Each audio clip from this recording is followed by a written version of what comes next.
Cerramos la conferencia de esta tarde con la presencia del ingeniero Guillermo Tenox para tratar el tema reciclados de pavimentos de concreto mediante técnicas de resonancia. Este es un tema sumamente importante y bastante nuevo, al menos para mí, el reciclado en pavimentos de concreto. El ingeniero Guillermo Tenox es ingeniero civil, profesor titular de la Universidad Católica de Chile, con un máster en la Universidad de Birmingham en Inglaterra, PhD en la Universidad Estatal de Oregon en Estados Unidos, director de la empresa THX de Ingeniería en Pavimentos, académico, investigador y asesor en la especialidad de Ingeniería de Materiales y Diseño de Pavimentos. Es una persona que tiene muchísimos años de experiencia y de gran apoyo a todo lo que es ingeniería vial. Muchísimas gracias, Guillermo, por concedernos el privilegio de contar contigo y te quedas dueño del auditorio. Un saludo a todos mis amigos en Perú. Un agradecimiento especial a Jorge porque es tercera vez que me invita. También tengo que agradecer a Henry Berkeley de Pacasmayo, que fue quien gestionó esta invitación. Y bueno, ahora estoy con otro tema que para Perú sí es nuevo, para mí ya lleva un tiempo. Así que antes de comenzar voy a ir a la parte de compartir pantalla. Bueno, y también quería felicitar a los conferencistas. Las conferencias han sido muy interesantes y en particular uno que lleva muchísimos años estudiando, investigando, no acaba de aprender. Así que este esfuerzo de seguir haciendo conferencias y presentaciones siempre va a ser bueno incluso para personas que se supone que han estudiado toda la vida. Bueno, con eso también puedo partir con mi presentación, la cual se llama Rehabilitación de pavimentos de concreto mediante técnica de Rabelais. Ahora, curiosamente y coincidentemente, esta presentación la había grabado también hace unos meses atrás y se reprodujo esta semana en conferencias de AMAC. Bueno, aquella fue grabada, esta va a ser en directo, así que va a ir probablemente con algo de improvisación, también es un poquito diferente, pero el concepto es el mismo.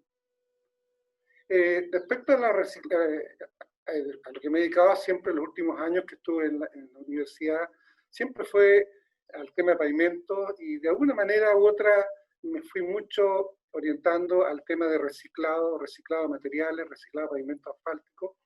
Y en un momento dado me encontré con esta empresa americana, Resonant Machine Inc., que de una manera u otra también confío muchísimo en mí para liderar la investigación y el desarrollo de esta tecnología, más o menos desde el año 1999-2000. Así es como pude transferir esta tecnología a Chile, luego a Argentina, Costa Rica, Panamá, México y Brasil, Alemania y España, que son los países donde yo he participado. Entonces creo que reuní una cantidad de experiencia importante respecto de cómo manejar los pavimentos de concreto y entender más también los pavimentos concretos en uno de sus aspectos. Entonces, les quiero mostrar primero un video que dura unos 33 segundos y lo voy a repetir por si acaso no perciben bien todo el detalle, pero ahí tiene el equipo resonante, cómo va aplicando una carga puntual en el pavimento que va a producir una microfractura al espesor total de losa y va a ir uniformizando la condición del concreto y en otras palabras transformándolo en una base granular. Voy a repetir la misma presentación para que vean con detalle nuevamente las condiciones, por ejemplo, cómo estaba este pavimento. Esta fue una presentación, una toma en dron.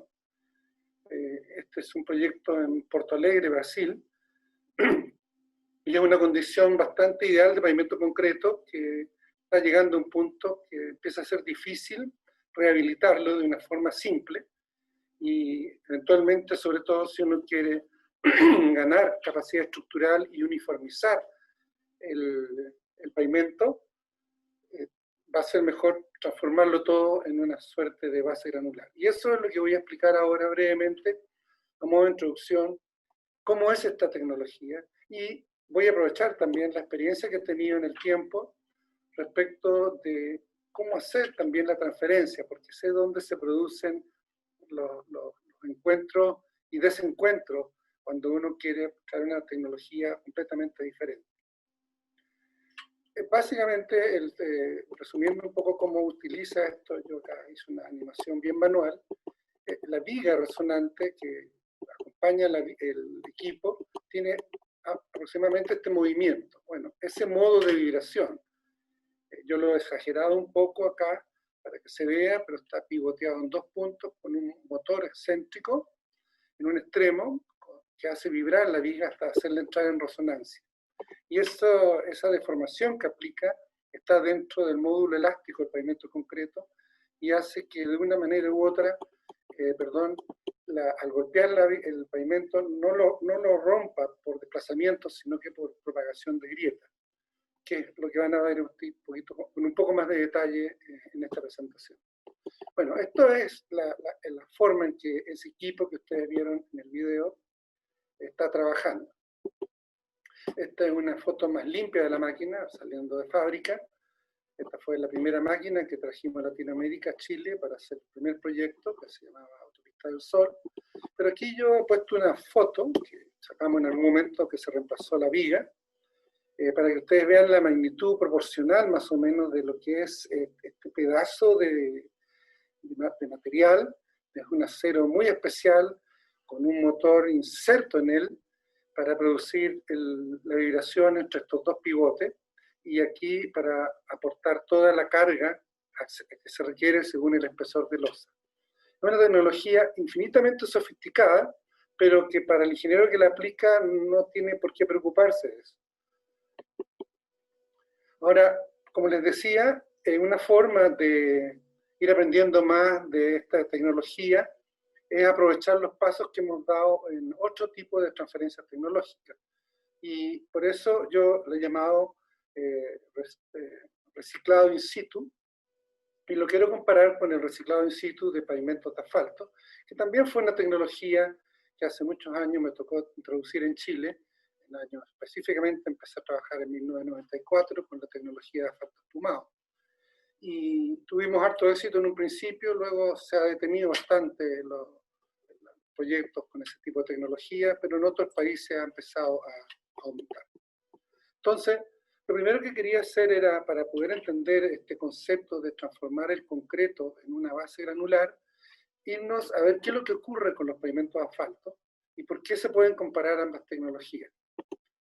Y esto es una diapositiva que algunos de ustedes que han estado en alguna de mis presentaciones o clases la han visto varias veces, porque es una manera muy sencilla de explicar el fenómeno de deterioro de un pavimento asfáltico. Y el fenómeno de deterioro de un pavimento asfáltico, independiente del número que ustedes usan acá, ustedes ya vieron la presentación de mi colega de Costa Rica, que indica que ya cuando las grietas se empiezan a producir y a unirse, el pavimento ya pierde completamente su capacidad estructural y se empieza a transmitir a las capas inferiores, y por eso que las curvas se mantienen más o menos estáticas en un momento y luego decaen rápidamente. Entonces el ingeniero tiene que estar atento en qué momento tiene que hacer la rehabilitación. Y este es el deterioro que yo esperaría de forma normal en un pavimento de asfalto si todo el proceso constructivo se hizo bien y todo se realizó y ocurrió de forma normal. Obviamente, si se produjo una falla constructiva o hubo algo hecho mal, eso se va a manifestar y va a romper todo el esquema de deterioro que se produce. Pero en general uno debe esperar un modelo de este tipo, independiente, como ustedes vieron en la presentación de Costa Rica, del eje que ustedes estén utilizando acá. El punto es el siguiente, que cuando el pavimento de asfalto llega a un estado de deterioro muy avanzado y no lo hemos intervenido, no hemos hecho algo para prever que esta condición llegue, en años anteriores nuestra opción era reconstruir. Pero luego vino la posibilidad de reciclar, y en este caso me voy a referir al reciclado in situ, en donde yo Puedo tomar parte de la carpeta asfáltica con parte de la carpeta de la base granular, o solo la carpeta asfáltica, dependiendo del tipo de reciclado. Aquí en realidad lo estoy comparando con la técnica de reciclado de asfalto espumado, en donde se toma parte de la carpeta asfáltica, parte de la base granular, y esas dos se mezclan, se agrega asfalto y cemento, y se transforma en una nueva base granular con unas nuevas propiedades, y que normalmente esas propiedades van a ser muy superiores a la propiedad original de una base granular de CBR100. Y luego ponemos la capa de rodado que requiere el proyecto, y así conformamos lo que nosotros llamamos reciclado, y específicamente en este caso, el reciclado in situ. Ahora, ¿por qué hago esta presentación? Porque ya hicimos la transferencia tecnológica, o ya se ha hecho, no solo yo, varios ingenieros, respecto del tema de los asfaltos. Pero veamos qué ocurre con los pavimentos de concreto. Cuando los pavimentos de concreto terminan de construirse, en realidad el fenómeno que esperamos, aunque haya hecho todo bien, es una infinidad de formas de falla, que pueden ser asociadas a cargas, pueden ser asociadas a condiciones diferenciales, infinitas formas que al final el ingeniero se puede ver enfrentado a tantos modos de falla que el diagnóstico puede llegar a ser hasta difícil para saber qué es lo que está reparando y qué es lo que no está reparando. Y si efectivamente esas fallas han sido causa única de la fatiga o la frecuencia de carga, o una combinatoria especial de muchos factores. Y la respuesta es, normalmente es la combinatoria especial de muchos factores, porque el concreto y la losa concreto, y aquí el pavimento concreto es un material que dura muchísimos años, por eso que también se van a ir observando todas las enfermedades en el tiempo, siempre tiene una dimensión discreta, y son pedazos unidos con otros. Entonces hace muy difícil el tema de hacerlo trabajar como una estructura continua, a no ser que use encerradura continua, pero ese tipo de pavimento no es lo usual. Bueno, esta condición entonces hace un poquito más difícil saber cuándo el pavimento está o no está en condiciones de ser rehabilitado y qué tipo de rehabilitación debe utilizar. Por lo general, la rehabilitación más común que uno utiliza para mejorar varios problemas de una sola vez es usar lo que llamamos un recarpeteo, y yo lo llamo muchas veces recarpeteo funcional, porque es muy difícil a veces determinar cuál es, dependiendo del tipo de falla que presenta el pavimento concreto, cuál es la extensión en vida útil que yo le voy a dar a este pavimento. Y esta es como la condición, la tecnología más inmediata que podemos aplicar a tiempo mientras el pavimento se empieza a deteriorar. Pero si el pavimento alcanza estados de deterioro mayores, hay otras formas de rehabilitarlo estructuralmente. Bueno, obviamente el sellado para poder volver a integrar de nuevo la losa, uso de grampa, reemplazo de losas en fresco o reemplazo de losas prefabricadas, inyecciones de poliuretano y lechada. Estas son técnicas que van a tratar de restaurar la condición estructural. Aquí no me voy a referir a técnicas que se utilizan para restaurar la condición funcional. No voy a tener tiempo para hacerlo, pero básicamente la técnica más conocida y utilizada es la que conocemos como diamond grinding o cepillado. Pero no es una técnica que nos vaya a resolver el problema estructural. Entonces, una forma de parchar, reparar el pavimento, son todas estas técnicas que bien hechas pueden resultar. La problemática sí es que no se puede hacer de forma tan repetida y continua, sino uno termina haciendo interrupciones en la carretera increíblemente. Yo acabo de viajar al sur de Chile y me encontré con proyectos de reemplazos de losa durante estos 3 últimos meses, y es casi un infierno ir por donde se están haciendo los reemplazos de losa. Y nadie puede decir lo contrario, porque en este caso no estoy hablando como un profesor o un investigador, sino que sencillamente como un usuario. El punto es que todas estas técnicas son muy buenas, pueden restaurar y llevar el pavimento a una condición inicial de estructura, pero no se pueden aplicar de forma extendida, porque no tienen la productividad que se requiere para una carretera de alto tránsito, por ejemplo. Yo diría con la única excepción del sello, que lo puse y lo saqué ahí en un momento, pero eventualmente tampoco queda una apariencia muy bonita. Entonces, el sellado se puede hacer extendidamente, pero el resultado puede ser como ustedes ven ahí en la figura. Por lo tanto, lo que se ha buscado por años es una técnica de restauración estructural que pueda ser masiva y extendida, como lo es el recarpeteo funcional, o cómo usar el recarpeteo de asfalto, o concreto, que no vamos a hablar ahora, en una forma segura sin que se produzcan problemas secundarios. Entonces, en resumen, la rehabilitación estructural de una losa de concreto no es simple. Ninguna de las técnicas existentes restaura la capacidad estructural de la losa en sí, y menos del conjunto losa de forma integral. Es parche, es como pegar vidrio. Se puede pegar bien, pero sigue siendo un pegado de vidrio, considerando las diferencias sobre todo que hay entre el módulo de rigidez de una losa de concreto y el módulo de rigidez de las capas inferiores. Por eso es que en Latinoamérica en particular vamos a ver mucho esta situación en que la vida de los pavimentos se han extendido bastante, mucho más allá de 20, 30 años, 40 años, puede conocer casos, aunque esta carretera que estamos viendo acá tiene menos de esa cantidad de años. Y lo que vemos que, claro, todas estas soluciones parciales de parche, parcheo, reemplazo de losa, terminan llevándonos esto a una gestión de conservación que yo la llamo la gestión de conservación de pantalón de payaso. No para reírme de las personas que están haciendo la gestión, sino que para describir un poco los parches que se van viendo en el perfil de un pavimento.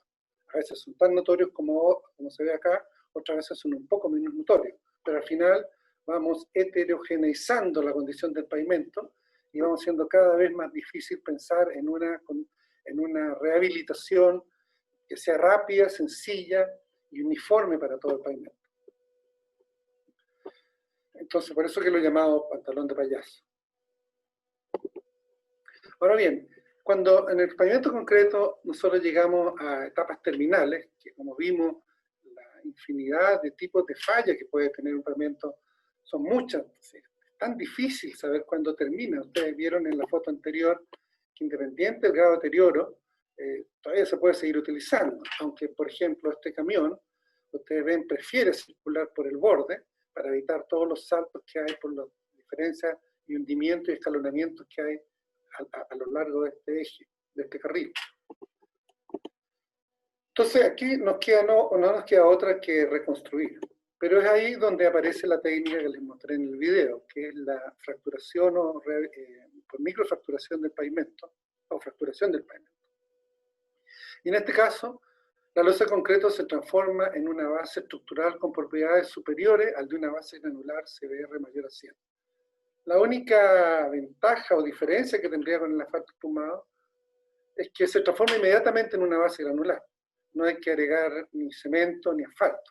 Entonces uno no pasa por el proceso de dosificación, sino que inmediatamente pasa al equipo y ya puede colocar el recapado de asfalto, que es donde voy a hacer el énfasis y es donde ha estado mi experiencia en todos los proyectos que he trabajado para esta empresa norteamericana.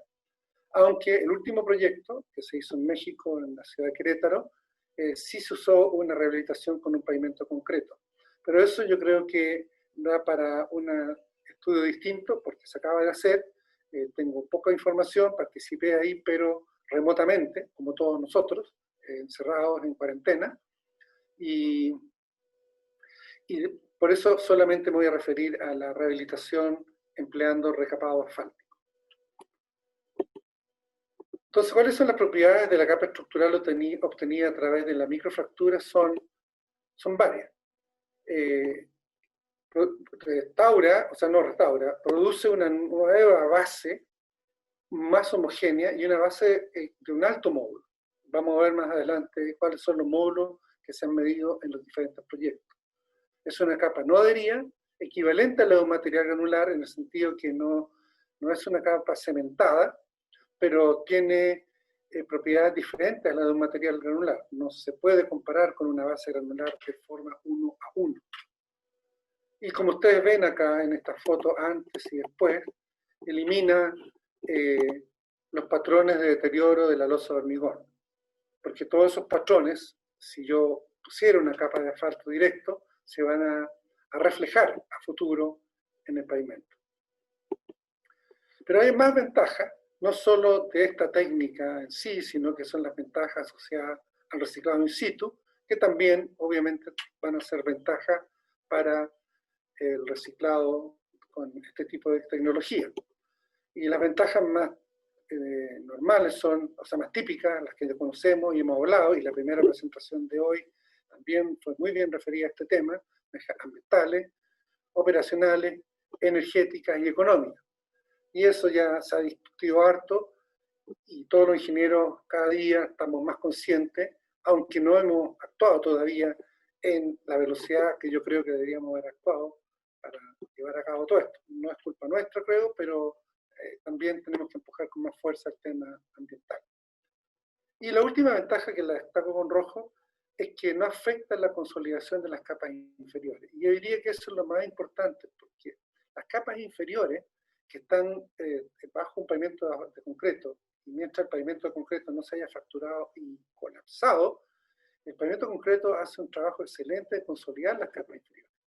Y al revés de lo que decía por ahí también mi colega de Costa Rica, yo he medido cómo se mejora la consolidación de las capas inferiores cuando están bajo pavimento, perdón, cuando se encuentran bajo el pavimento de concreto. Entonces, al usar una técnica de rehabilitado que no afecta las capas inferiores, se aprovecha este trabajo hecho por años, que lo hace el concreto y el tráfico, de consolidar las capas inferiores. Obviamente, que si las capas se han contaminado o el capa estructural de concreto ha llegado a una falla tipo colapso, obviamente también van a estar afectadas las capas inferiores. Pero si no se ha llegado a esa situación, que es por ejemplo la de la foto, que es en el 90% de los casos que yo he trabajado y he investigado, las capas van a permanecer consolidadas. Y esas mediciones sí las hemos hecho. Bueno, como decía, y esta alternativa, en el momento que si yo decido no usar esta técnica y demoler y construir, la verdad que no solo boto y pierdo la cantidad de material que retiro, que en este caso es la losa de concreto, sino que además destruyo el trabajo de años que ha hecho el pavimento de hormigón consolidando las capas inferiores. Por eso puse esta foto. Las condiciones ideales para un reciclado in situ se aplican tanto para el reciclado de asfaltos, como el reciclado de in situ de asfalto, como el reciclado de pavimentos de concreto. ¿Y cuáles son estas?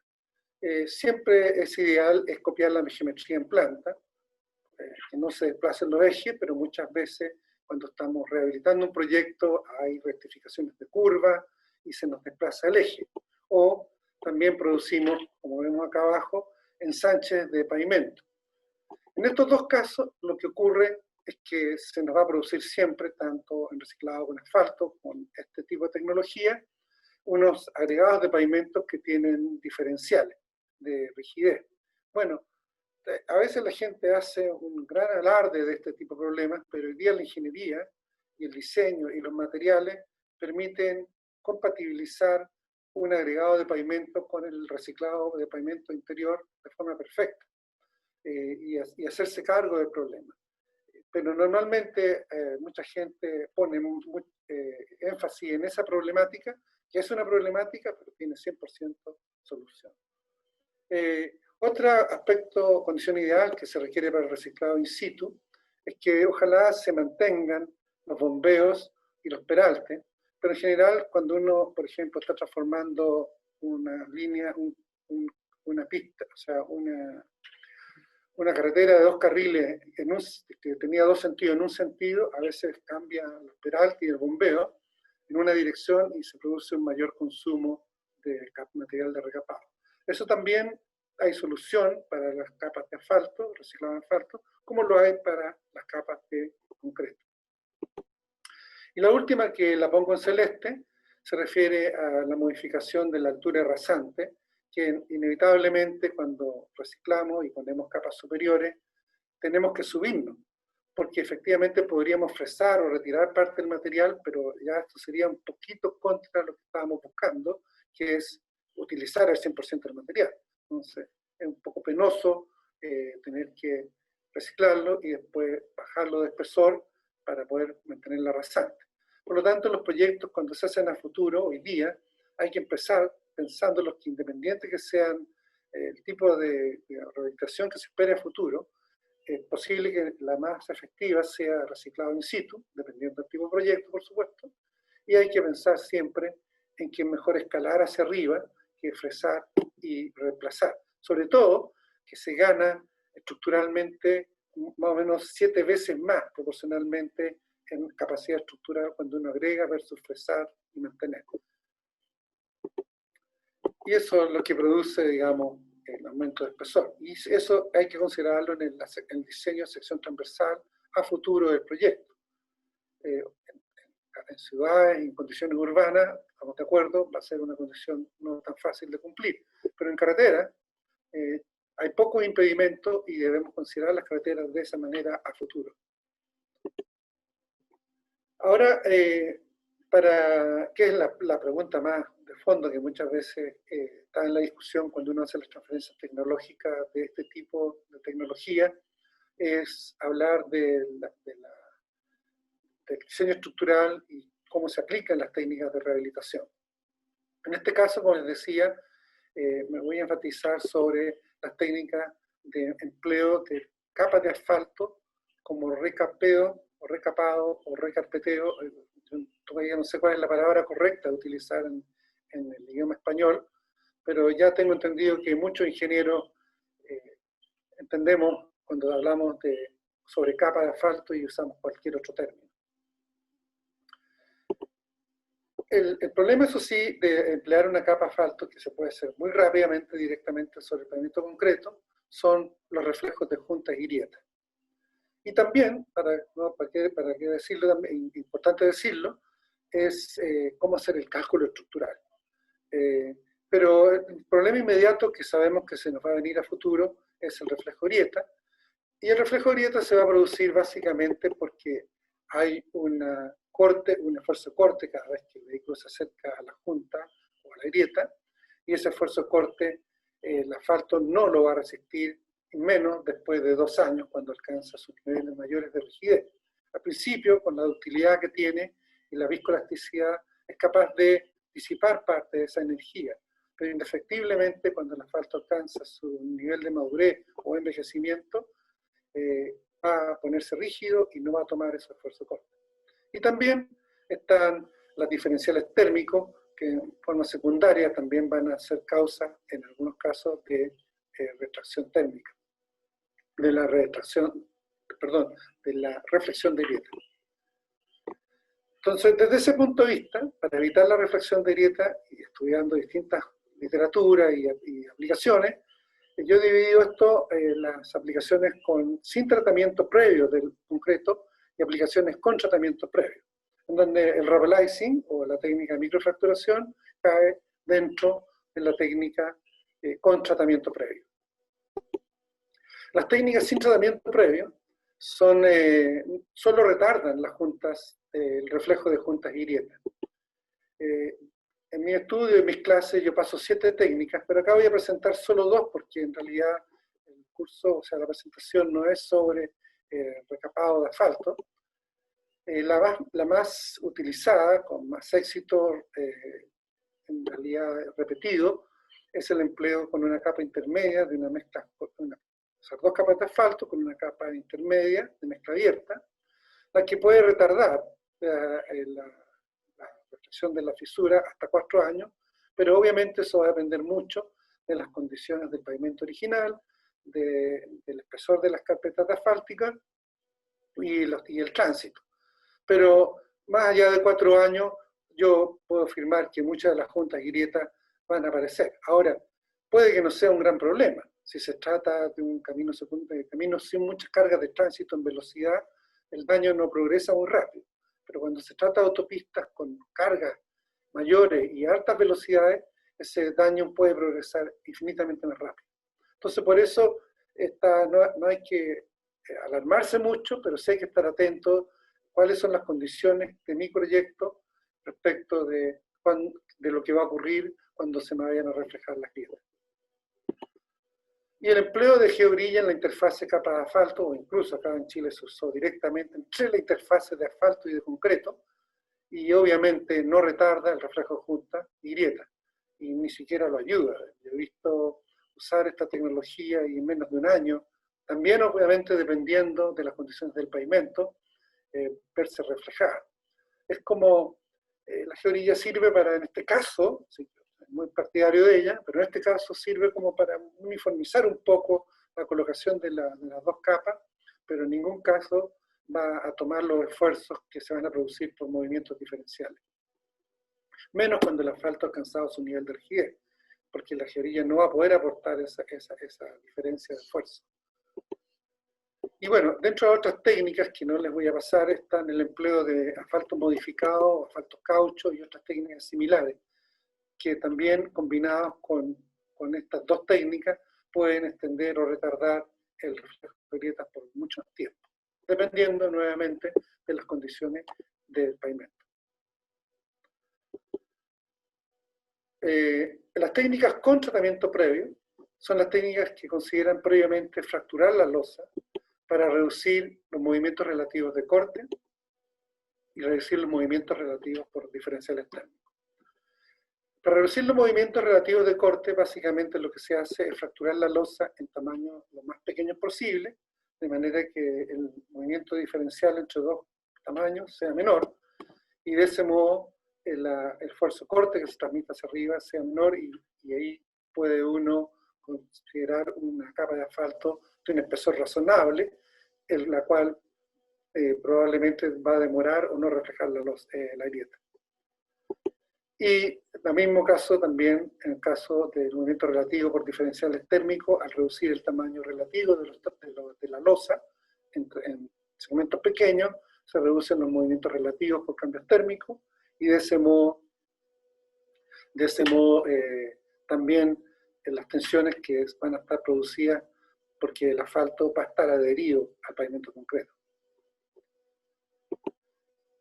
Las técnicas con fracturación previa se pueden agrupar en dos grandes grupos, las que son de impacto y vibración. O sea, la que yo les presenté no es la única técnica que existe. Hay otro grupo de técnicas que se llaman las técnicas que hacen rotura por impacto a través de energía potencial. Y estas son dos técnicas que son un poco más antiguas, particularmente el número 1, que es la técnica de fracturar con guillotina, la técnica de multimartillo de impacto, y con técnicas de resonancia está la que les presenté y estoy presentando hoy, que es el Resonance Breaker. Una pequeña revisión de cada una de las técnicas: la técnica de fractura con guillotina, que se utiliza mucho en algunos estados de Estados Unidos, principalmente California, Texas también. Esta foto está sacada en Texas. Usa una gran masa de gran peso, con una caída de 60 hasta 200 centímetros, y con eso va fracturando la losa en tamaños menores, buscando el objetivo que les mostraba recién. Esta técnica se llama en AASHTO y en las distintas publicaciones norteamericanas crack and seed o break and seed, y la diferencia es que crack and seed se aplica cuando ustedes fracturan concreto plain concrete, o sea, concreto sin armadura, y break and seed se aplica en concretos que tienen armadura continua. Pero el efecto final es básicamente lo mismo, es reducir los tamaños y los movimientos relativos. Esta técnica también, es importante decir, no fue desarrollada en Estados Unidos. La técnica de la guillotina fue desarrollada por el creador, el señor Birkin, creador de la empresa Birkin, para demoler los primeros pavimentos de concreto después de la Guerra Mundial, de la Segunda Guerra Mundial. Y ahí se extiende y se sigue utilizando hoy día en Alemania principalmente y en algunos estados de los Estados Unidos. La otra técnica que también viene a utilizar energía potencial, pero de una forma un poquito más diferente, es la de los multimartillos, que nuevamente es un peso que se deja caer, pero en este caso son martillos independientes, y finalmente lo que requiere es luego una suerte de precompactación o apretado de las partículas superiores, o quebrar también parte de las partículas, lo que se hace con un grid roller, que es un compactador que fue diseñado o mejorado específicamente para alcanzar este objetivo. Y luego estaría la técnica por resonancia, que es la primera, donde están montados donde estoy orientado hoy día en la presentación, y es la que mostré en la foto, que es una carga que no aplica energía potencial, debido a la amplitud de golpes muy pequeña, son milímetros, 1,3 centímetros, 2,2 centímetros, con una frecuencia muy alta, y ya vieron ustedes el video, hay muchos otros videos que pueden encontrar en las páginas Google, cómo funciona el equipo, y es como les decía, es una técnica que la patentaron y la desarrollaron por ahí por los años 70, y pertenece a una empresa muy pequeñita, eso sí, por eso no ha alcanzado tampoco niveles de desarrollo e investigación como otros casos y otras tecnologías. Y del mismo modo, no todos los países tienen grandes cantidades de pavimento concreto, pero donde los hay, como lo era por ejemplo en Chile, lo es en México, es una técnica, Panamá por ejemplo, es una técnica que viene a resolver una problemática importante. También te requiere la compactación el paso de un compactador, pero no para densificar, porque la cantidad de energía que se aplica para fracturar una losa es infinitamente grande, comparada con la que hace un compactador. Porque el compactador hace allanar y aplanar. Por ejemplo, ahí ustedes ven la diferencia entre este segmento donde no ha pasado el compactador y este segmento donde el compactador ya está dejando liso y listo para la colocación de la capa de asfalto. Un tema importante, eso sí, por eso que quise pasar las otras técnicas, que si ustedes se van al método AASHTO o cualquiera de los métodos de diseño o publicaciones norteamericanas, porque todo esto nace y se queda en Estados Unidos, es que la palabra rubberizing que se usa en esta técnica también se usa para el multimartillo. Y eso porque ambas técnicas se desarrollan en una época de los Estados Unidos donde traducir escombro todo para liberarse de esto era el objetivo. Entonces, rubberizing significa rubble, o sea, viene de rubble, que significa escombro, y la idea era transformar escombro. Yo he contado ya en varias de mis presentaciones que me gustaría cambiar la R por recycling, muy difícil porque ya están todas las normas. Curiosamente es algo que no se ha modificado en los Estados Unidos y siguen usando la palabra rubberizing, pero por otro lado sigue estando el discurso de recycling y todo.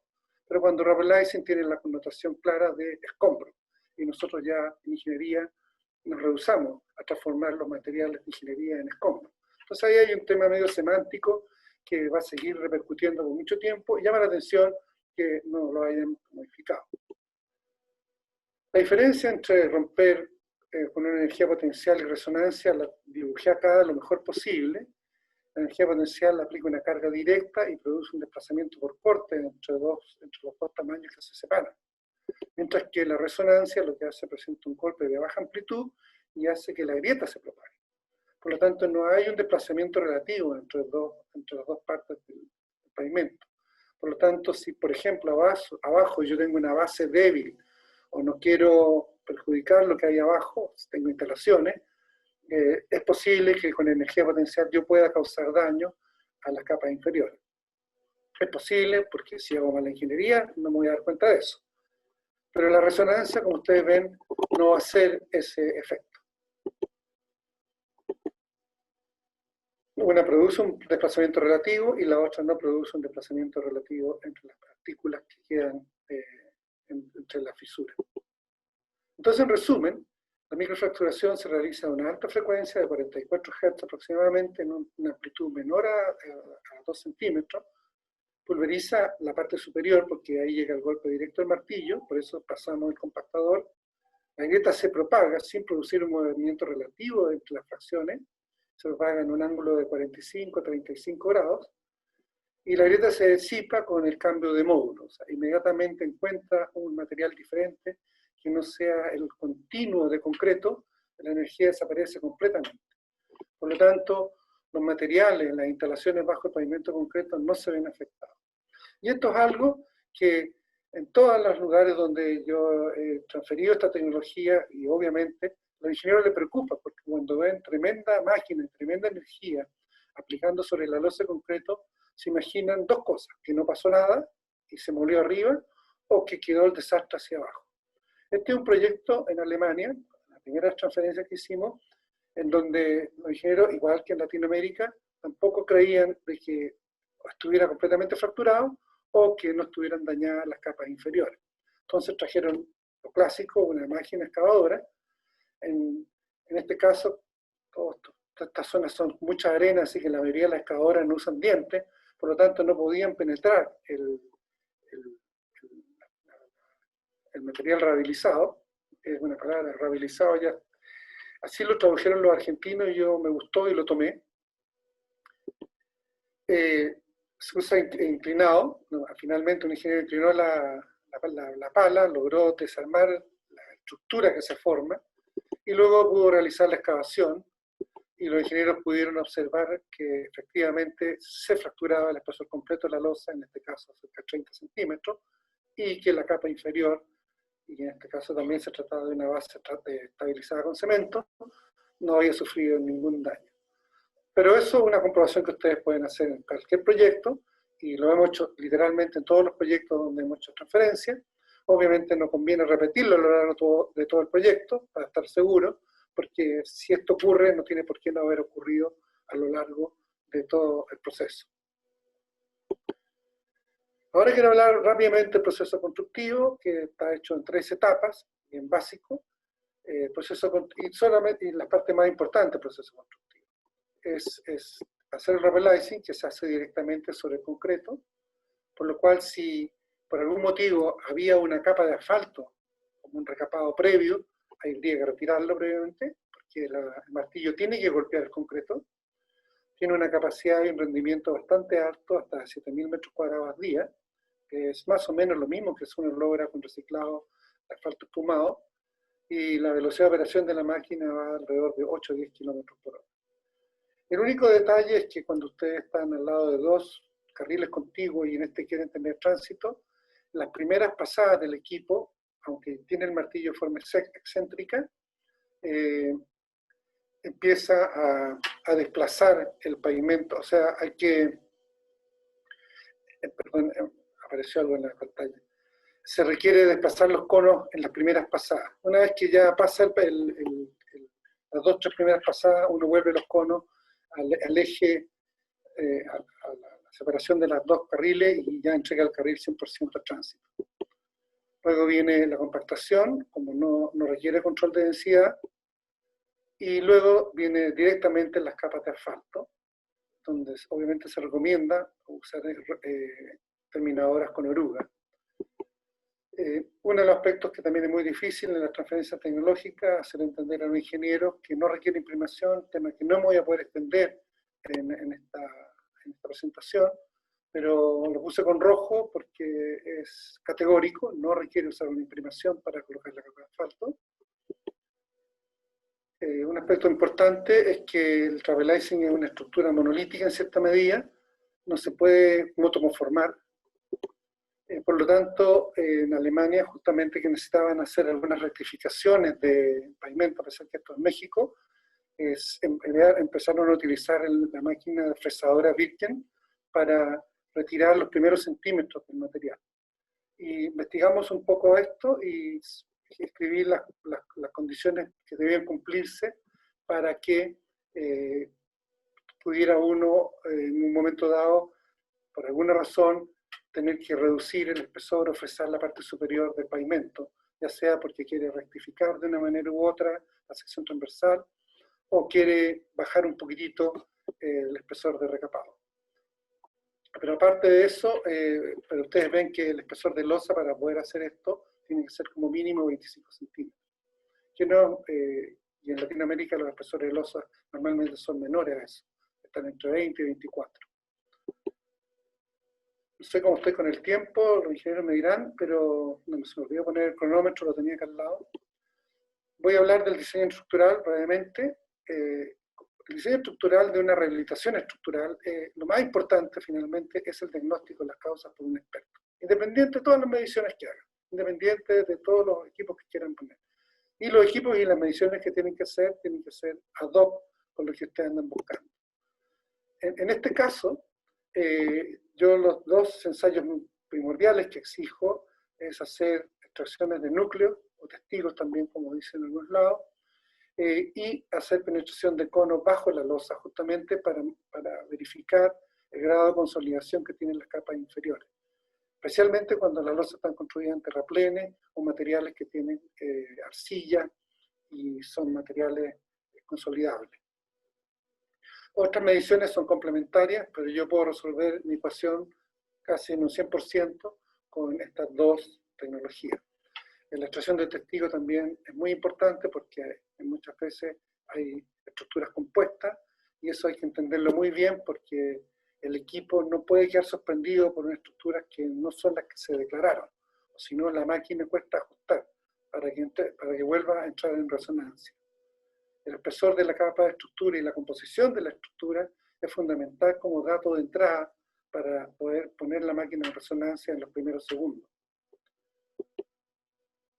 El diseño estructural se puede hacer por ASTO, así se hace en la mayoría de los estados en Estados Unidos. Básicamente se busca el número requerido para el proyecto nuevo y lo que hay que buscar entonces acá cuál es el número estructural que me va a aportar el Ravelizing, y para eso tengo que asignar un coeficiente estructural del Ravelizing.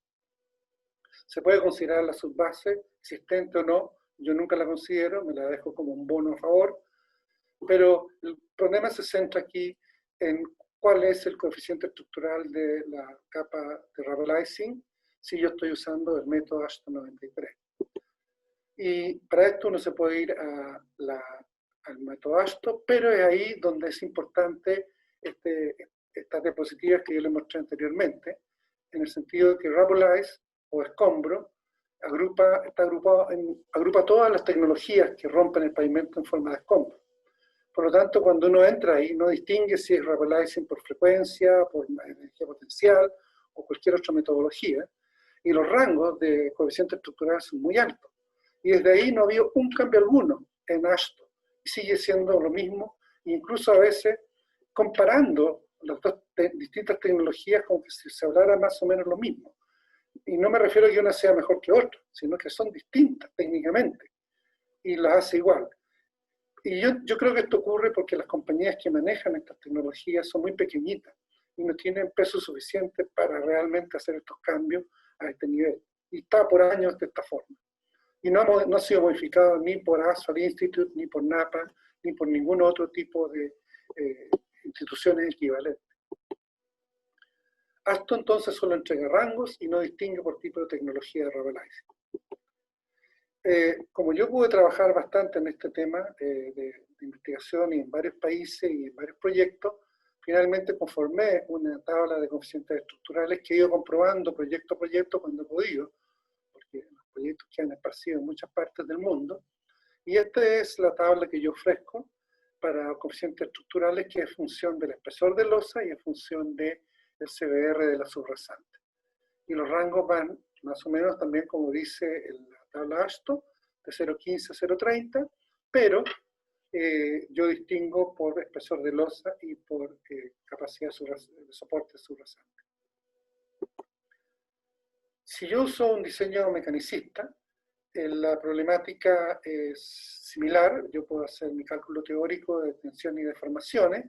Aquí hay que preocuparse de la fatiga de la capa asfáltica únicamente, porque de fatiga a nivel de subrasante, como les decía, si yo no modifico, por emplear esta técnica, las condiciones de equilibrio de las capas inferiores, y uno hace los cálculos después con los valores de deformación, los valores de fatiga de la subrasante son infinitos.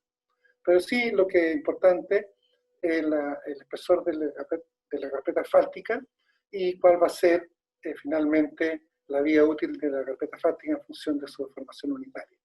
Y para eso yo ahora tengo que agregarle, y bueno, en este caso ustedes usan la ecuación de fatiga que requieran para la capa asfáltica.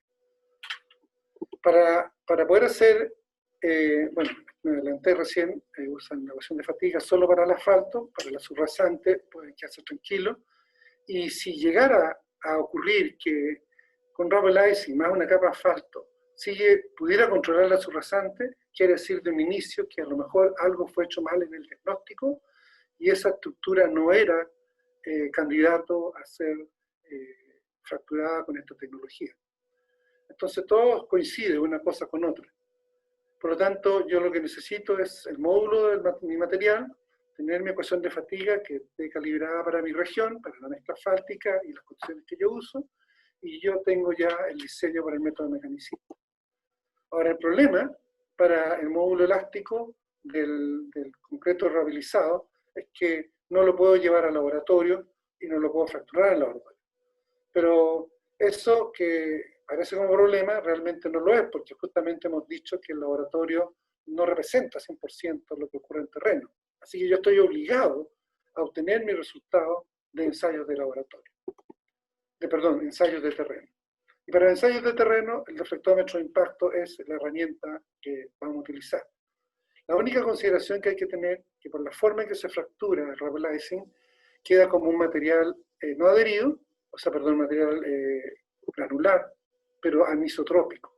Y eso significa que no se puede hacer directamente, la colocación de los sensores no pueden ir directamente sobre la capa rubberizing, porque la forma en que se transmite la onda no es posible reproducir un cuenco. Esa fue nuestra primera experiencia para darnos cuenta que no era posible. Pero sí es posible una vez que uno coloca la primera capa de asfalto y ahí ya volvemos a una suerte de rutina de retrocálculo para obtener el módulo. Y es así como se ha hecho en varios proyectos donde he podido participar. Porque aquí recuerden, los proyectos se desarrollan, se diseñan, se construyen, y después hay que medirlo, y cuando están dispersos en muchas partes del mundo, yo vivo en Chile, hago clases en Chile, no tenía todo el tiempo del mundo, ni el dinero para viajar y revisar todos los proyectos. Pero muchas veces me hice de los ensayos. Otras veces pude estar, por ejemplo, como acá en el proyecto en Brasil, en donde utilizamos una viga Benkelman, pero nuevamente sobre la primera capa de asfalto. Y originalmente, antes que yo entrara a trabajar para hacer las investigaciones para esta empresa, ellos usaban placa de carga y hacían mediciones directas sobre el rubberizing y sobre la capa de asfáltica. Pero como les digo, es una empresa muy pequeñita, de hecho ni siquiera publicaban sus resultados. Pero de todos estos estudios también saqué otra tabla para obtener los módulos que recomendaría yo según el espesor de losa y según los valores de subrasante, los valores de soporte de la subrasante. Y los valores varían entre 400 megapascales hasta 2000 megapascales conservadoramente. Y ya les voy a explicar por qué. Las investigaciones hechas por la empresa RMI, originalmente antes que yo llegara a ella, en el año 1980, con placa de carga, llegaban a rango entre 1100 megapascales y 3500 megapascales. Y es posible llegar a 3500 megapascales. Finalmente, quiero terminar con 4 ejemplos de proyectos que sí me he podido reunir información, ya sea que la empresa, siempre las empresas lo han compartido y las pudieron compartir a tiempo, digamos, para que lo obtuviera. Uno de ellos, proyecto en México, Querétaro, San Luis Potosí, en donde el pavimento tenía originalmente esa estructura, luego se hizo un rubberizing, se entregó con el recapado, el proyecto en funcionamiento, y se midieron valores de módulo que estaban entre un rango de 2000 y 2300. Y respondía bastante a lo que yo hipotéticamente había estimado en el proyecto. De hecho, habíamos usado valores menores en el diseño. Después, en el proyecto de Porto Alegre, Brasil, que usamos viga Benkelman, que es el que le mostré en el video, ahí son ya estructuras bien sui generis, usan bases compactadas con rolo de 10 centímetros sobre una brita graduada, que es una subbase granular, sobre una subrasante. En este caso, son estructuras bien complicadas, suelos bastante complicados, lo que se obtuvo para 20 centímetros de concreto, 1200 megapascales. Este proyecto durante la construcción y este proyecto ya parcialmente entregado. El valor que se obtuvo, como ustedes ven, es 1200 megapascales. También estamos perfectamente por el lado de la tabla que yo había recomendado originalmente. Este es un proyecto más sui generis aún en España, donde las estructuras hacia abajo son bastante extrañas para nosotros aquí en Latinoamérica, Había un concreto de 25 centímetros sobre un hormigón magro de 18 centímetros, sobre una zahorra artificial, más o menos una base granular de 300 megapascales y una subrasante. Luego terminaron con una capa de 15 centímetros de asfalto como refuerzo, pero el resultado que ellos entregaron luego de mediciones es de 3.500 megapascales. Y finalmente con esto termino el caso Autopista del Sol, que fue mi primer proyecto de Rappel Icing. Los rangos fueron de 800 a 1000 megapascales. Con la única diferencia que en este proyecto sí he podido volver y medir nuevamente. Y lo peor que puede ocurrir con el Rappel Icing es que el módulo suba. Un poco, suba como hasta un 30%, pero tiende a subir. Con eso me quiero despedir, siempre con el desafío de qué vamos a hacer con el pavimento concreto si llegamos a niveles en que ya no es reparable, no queda botarlo, o hacer desastres de este tipo. Por eso que esta tecnología, de alguna manera u otra, representa infinitas ventajas respecto a todos los aspectos que se han conversado, ambientales, operacionales, y hay que hacer el esfuerzo por utilizarla. Con esto agradezco nuevamente a todos, esta está en mi dirección, y agradezco nuevamente a Jorge, y acá estoy. Muchas gracias, Guillermo. Muy interesante tu disertación. Muchísimas gracias. Muy amable. Gracias a todos.